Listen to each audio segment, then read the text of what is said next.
all of the authority the devil exercises in the world is illegitimate and can be stopped by believers. Satan has no legitimate authority. And listen to Colossians chapter 2, and this is the Apostle Paul talking about the resurrection of Christ.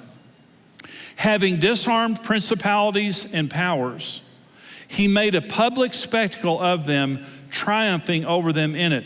Paul is reminding us here that when Jesus was raised from the dead, he took all power away from the devil. The devil has no power.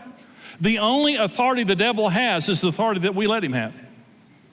The only authority the devil has is the authority he's stolen from believers.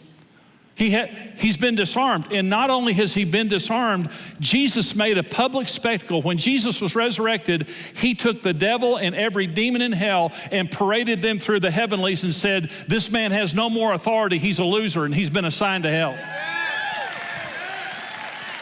And every angel knows it, and every demon knows it. He just wants to bet that you don't know it. He has no authority over you. He has no authority. All of his authority that he has on the earth today is stolen and illegitimate, and we can stop it. This is Matthew 16. Listen, Jesus is about to repeat what he said in Matthew 18.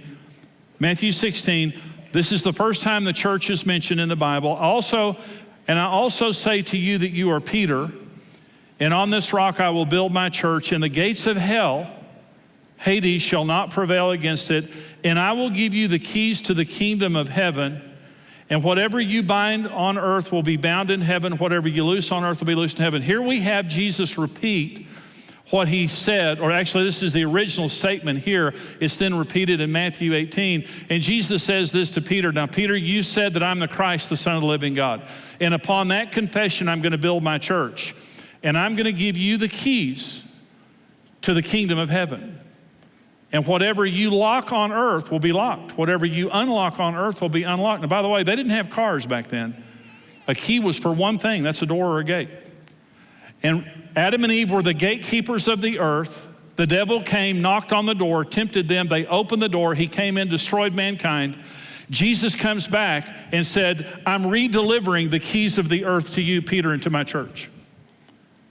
And I'm telling you that if you want to unlock a gate of hell that the devil is using to hold people in darkness and destroy their lives, even the devil's gate cannot stand against my people and the key that I just handed you. I'm giving you the keys to the entire kingdom of heaven of good and evil. And whatever you want to lock and to bind and to disallow on this earth, so be it, I'll stand behind you. Whatever you want to allow and to loose, so be it, I'll stand behind you. But you have authority over all the power of the enemy, and he cannot harm you as long as you're using the keys of binding and loosing and the authority that I'm giving you. Number one truth, all the authority the devil has is illegitimate, and the church can stop it. Number two, the devil has no authority to harm believers. We have authority over him. You never have to fear the devil, he fears you. Jesus said, I give you authority over all the power of the enemy, and nothing shall by any means harm you. He has no right to harm you. And by the way, if the devil could kill us, we'd all be dead. He hates our guts. And the fact that he doesn't is just testimony to the fact he doesn't have authority unless we give him authority. Number three, truth in this regard, God will not do for us what he has given us the ability to do for ourselves.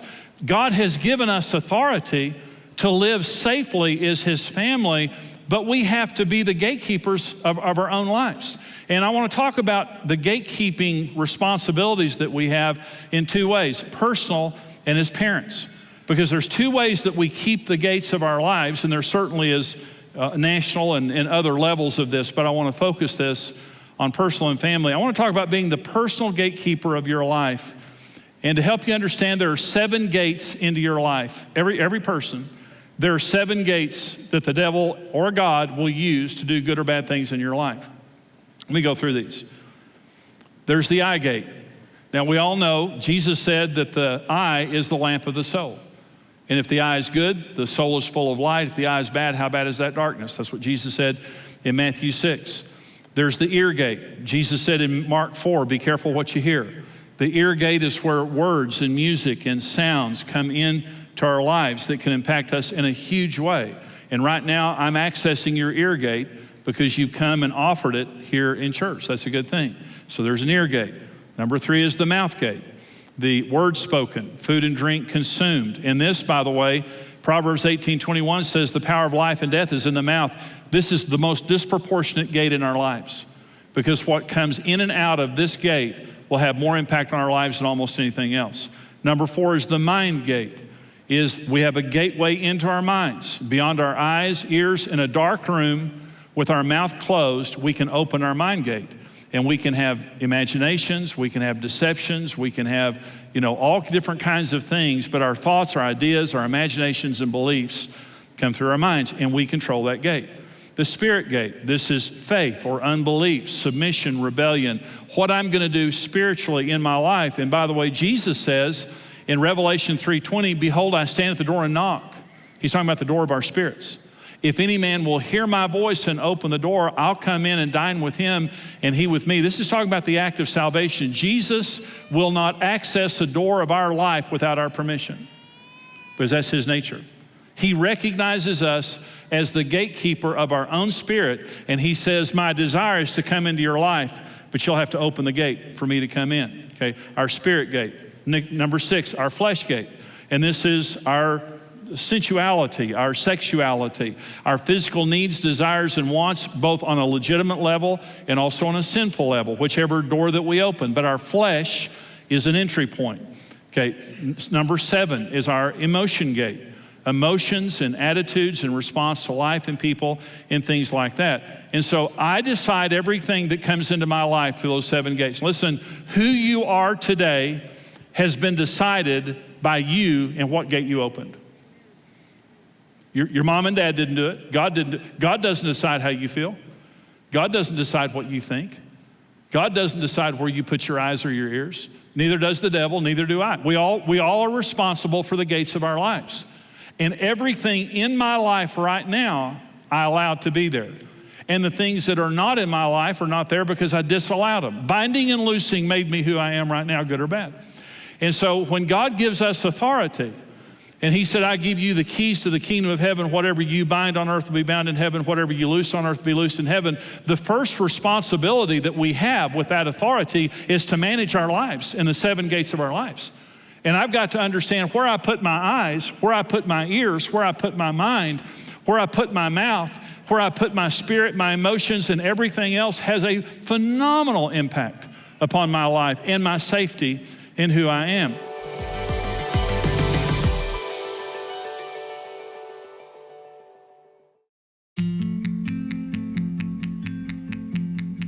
Since 1994, Marriage Today has used every medium at its disposal to strengthen families and marriages through its diverse ministry outreaches. Every day across North America and around the world, we provide help and hope through television, live events, social media, crisis coaching, and over 100 unique resources. There is a fierce battle being fought for marriage right now, but we can win it. We want to raise the standard. We want to unite families, restore marriages, and conquer divorce. At Marriage Today, we believe every marriage has a 100% chance of success if you do it God's way.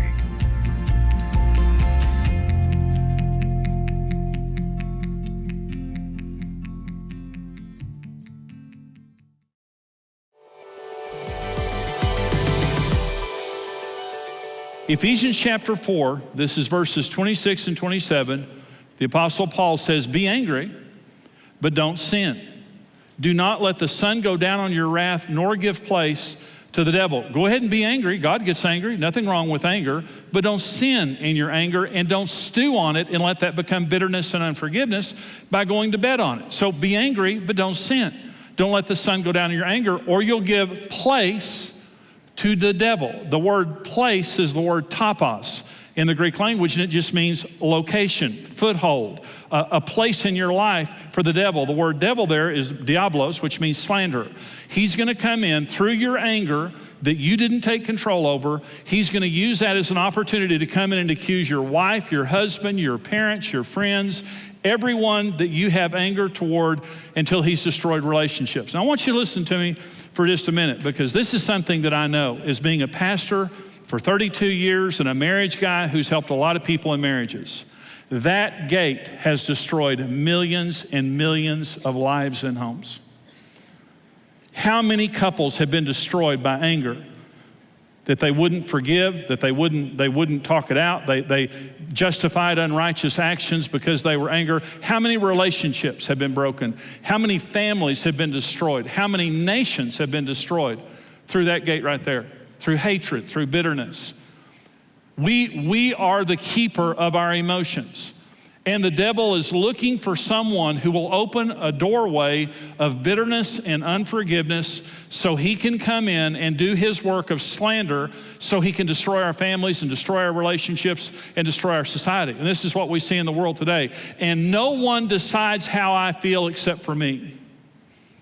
Life does not form me. My response to life forms me. And regardless of what you do, I make a decision of how I feel about that. And I can choose to love in the most difficult circumstance. And I can choose to hate in the best of circumstances. But I am the gatekeeper of my emotions. And so the devil constantly is going to try to access the gates in our lives. And as a responsible gatekeeper, it means I bind the devil by using my eyes. And I loose God to use. Whenever you're reading the Bible, what you're doing is you've just loosed the Holy Spirit to work through your eyes to bless you. But when you put your eye on something bad, you've opened the door to the devil to come in and corrupt you. The same with your ears, the same with your mind. And so responsible binding and loosing, responsible gatekeeping keeps me personally safe. But the second responsibility of gatekeeping is parents. See, little children, we have to create, because they can't manage the gates of their lives. The purpose of parenting is to raise children in a safe environment where one day when they leave home, they have learned how to responsibly manage the gates of their lives. But let me talk about parents for just a minute. Parents are the gatekeepers of their homes and their children's lives. Let me say, everything in your home, you allow. Everything not in your home, you disallow. You're the gatekeeper of your home. God doesn't keep the gates of your home. The devil doesn't. Hopefully your children don't. All the devil needs is a careless gatekeeper to corrupt a child's life.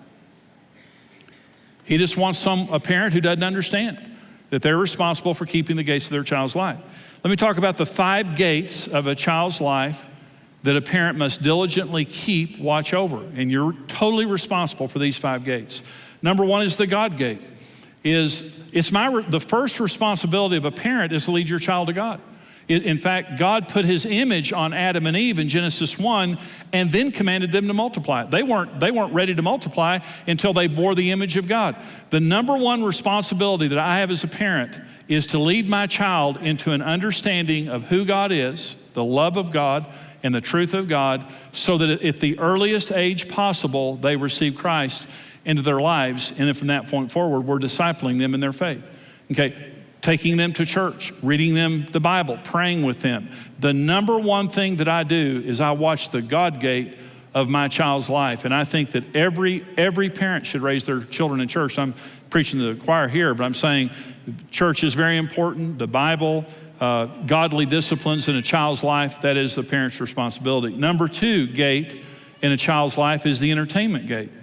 And entertainment is cell phones. And I totally agree that children should not have a cell phone until very late in, high school or something like that. And so for safety purposes, you may have a cell phone in your home that doesn't belong to a child, and they're going somewhere and you hand it to them, and it's not a smartphone, it's just a dumb phone. It's just a phone that they can call you and they cannot access the internet because the internet's a powerful thing. But computers, did you know that 60% of parents say they do not have the time to monitor what their children view on the internet? You might as well hand your child a loaded gun. I want to say something, mom and dads, now listen to me. You cannot give your child an electronic instrument that you can't monitor. And if your children are smarter than you, that's a problem. And a lot of my 2-year-old grandson comes and walks in the house and he jumps in my lap. Reed is his name. He says, "Pappy, I want to play on your phone." And my grandson Reed's 2.5 years old. He gets on my phone, and in a second, he's watching Thomas the Train on Netflix. And he's brilliant. I mean, these little kids are brilliant. And it's just, you have to stay up with that. And I was talking with Brent and Stephanie, our son and daughter-in-law, about this, and they said it is more challenging all the time to make sure that the internet does not corrupt your children.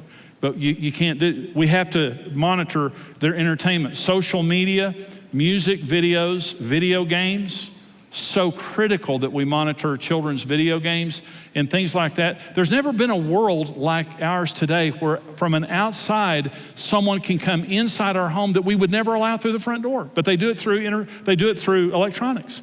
And so through phones, through social media and all of that, you have to monitor that. You have to become educated on that and get the resources and tool to monitor your child's entertainment. It takes vigilance. And it takes relationship with your children and knowing what they're up to. And listen, don't let entertainment raise your children for you. Because it's easy to let your kids sit there, our kids, grandkids, and watch the video stuff like that, but that's not the basis of our parenting or grandparenting. Number 3 is the friend gate. You have to monitor who their friends are. Their friends are their future. 1 Corinthians 15:33, do not be deceived. Bad company or evil company corrupts good habits. If you don't believe that your friends, a bad friend can corrupt your child, you're deceived. What are the beliefs of the parents of your children's friends? One of the neighbor boys in our neighborhood, his parents were not believers, and we tried to bring him into our home and influence him in our home. And because of his home life, his family life, we would let Brent play with him only in our home. Okay, so one day he came to me and he said, my friend's dad wants to take us to the movies. And the friend's dad called me. And he called and I said, well, what movie are you going to take him to? And he said, well, we're going to have a great time. We'll be very careful. We're going to take him to this movie. That father took our son to an R-rated movie when he was 12 years old. That was their value system. And it so unbelievably violated me. And so as a good boy, we liked the boy, and we felt safe with him in our home to some degree. But as soon as his parents got control, they took our children, they took Brent to see something we would have never allowed. And he came home and said, Dad, I saw a bad movie, and I want you to know I saw a bad movie. So who are your children's friends, and what do their parents believe? Do you have a relationship with the parents? Does the child have a smartphone? And is the child able then to corrupt your child through that smartphone? All those things are very important things to look at when you're looking at friends. Number 4 is the attitude gate. And attitude is the seedbed of behavior. If you only discipline behavior, you're showing up late to the party. Because long before a child acts out, they have bad attitudes. When a child rolls their eyes at you, they get disciplined for that. When they talk back to you, they get disciplined for that. When you tell them to do something, they go, Let me tell you something about parenting. Don't just punish, reward. Reward good attitudes. Reward good character. Say to your children, listen, you get along with your sister, you get along with your brother, you keep your room clean, you do your homework. Friday night, we're gonna go to the pizza, we're gonna go to a movie, we're gonna go ride go-karts, we're gonna do this, we're gonna do that. We're gonna have a special night if you have a good week. So I'm not just gonna punish you, I'm gonna reward you. But let me say this too. I will punish you as much for rolling your eyes at me as I will for, hitting your sister. I'm not gonna wait until you act out. I'm watching your attitudes. Listen, God disciplines attitudes, and God rewards attitudes. James chapter 4 says this, God resists the proud, but gives grace to the humble. Those are attitudes. Pride is an attitude, and humility is an attitude. Long before we act out, God says, I just don't like your attitude. You're prideful, you're arrogant, you don't think you need me, you don't treat other people well, and I'm gonna resist you for that. I love you, but I'm gonna resist that. I'm not gonna bless that. And then he comes and says, you're a humble person. You're a loving person, you know you need me, you're gracious with other people, and I'm gonna reward that. And we need to monitor the attitudes of our children and never, not being legalistic, always in a relational context, we must demand of our children that they have good attitudes, that they respect us, that they respect the family and the other members of the family. It's a job. I mean, their children aren't perfect, and we have to raise them up patiently. But attitudes is a big deal. Number 5 is the education gate. Parents are responsible for educating their children. It's number 1, beyond the school, beyond anybody else, it's our responsibility. And that means you're involved in your children's education. You know where they're being educated, you know who's educating them, and you're staying up with it. Now, I'm gonna have shown you how to watch the gates of your life. and I'm going to have produced a responsible gatekeeper, and you're going to live the rest of your life safely from the power of the devil and every desire he has over you. Safety is our birthright. Aren't you thankful we have such a great daddy in heaven? That he obsesses over our safety? But there's a responsibility that we have in this, to watch the gates of our life, to watch the gates of our home. Thank you for watching today. Stick around. We have more practical and encouraging marriage content coming up in a minute. At Marriage Today, our passion is to equip families with the teaching and the tools they need to succeed. You can support that mission through either a one-time gift or by becoming a reoccurring monthly partner. Help us spread hope to families all over the world. Make a one-time gift of any amount today, and we'll send you one of our best-selling marriage teachings. For a gift of $45 or more, we'll send you a full series on CD from our library of in-depth teachings, plus one of Jimmy Evans' best-selling books. For a one-time gift of $75 or more, we'll send you a full series on DVD and a book as our way of saying thank you. Another option is to give a reoccurring monthly gift to Marriage Today. Your partnership with us plays a vital role. Through practical resources, television, live events, and an online community, we are healing marriages and creating families that last. Becoming a partner with Marriage Today helps your marriage too. Partners receive free access to exclusive resources, life-changing marriage content, teaching videos, and product discounts. Your gift today will help reverse the crisis of divorce and keep families together. To give your one-time gift or become a monthly partner, visit marriagetoday.com/give or give us a call at the number below. Thank you again for watching.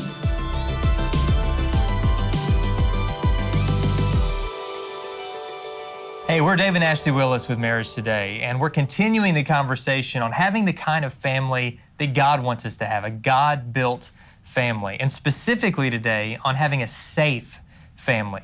What does it mean to have safety in your home? What does it mean for your home to be a safe refuge for everyone who lives there, and know that they're loved, and to know that they're secure, and know that they're safe, and to be a gatekeeper, making sure the wrong things stay out and the right things stay in? So, sweetie, how can we have that kind of home?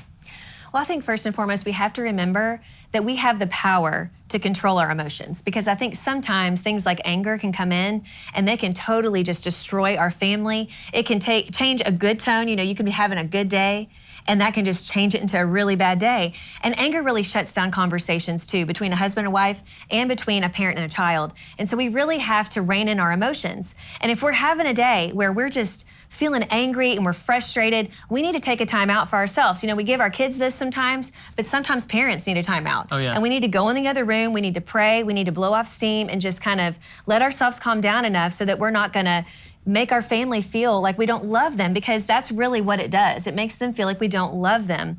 And it also is not a really good model of Christ, because Christ, you know, he always would talk to people in a loving way, in a respectful way. And in the same way, we want to do that too. No, that's so true. And we all feel anger. Anger itself actually is not a sin. The Bible says in Ephesians, in your anger, do not sin. Exactly. Anger is going to happen sometimes because we're human beings. And while it's not a sin, though, it can very quickly lead us into sin based on what we do when we're angry. We tend to make very poor choices when we're angry. So Ashley gave some great wisdom here about just stepping aside, giving yourself a moment to cool off.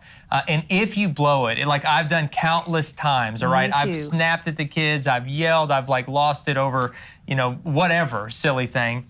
But go back afterwards and apologize. Let your kids see you apologize for things. I think one of the ways to create safety and security in your home is to model the kind of behavior you're trying to get them to do. And then when you blow it, to admit it, admit fault. You know, your authority doesn't come from perfection, but a lot of it comes from authenticity. Your kids know you're not perfect, so you don't need to pretend that you are. You don't need to never apologize or admit fault.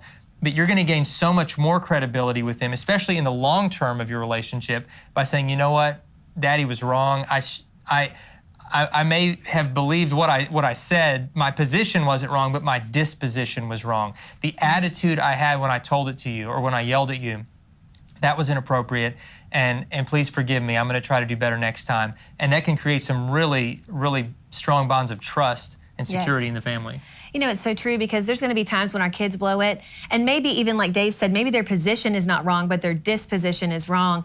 And so as parents, when we model this, they're going to have an easier time coming to us and telling us whatever it is they're feeling in a much more respectful way. But during those moments when they blow it, we need to let forgiveness flow. And when we do this, they're going to come back time and time again. You know, in our homes, we want our kids to come to us with whatever it is they're facing. And the more we can approach them in a loving and a respectful way, and the more we can keep that line of communication open, the healthier our families are going to be.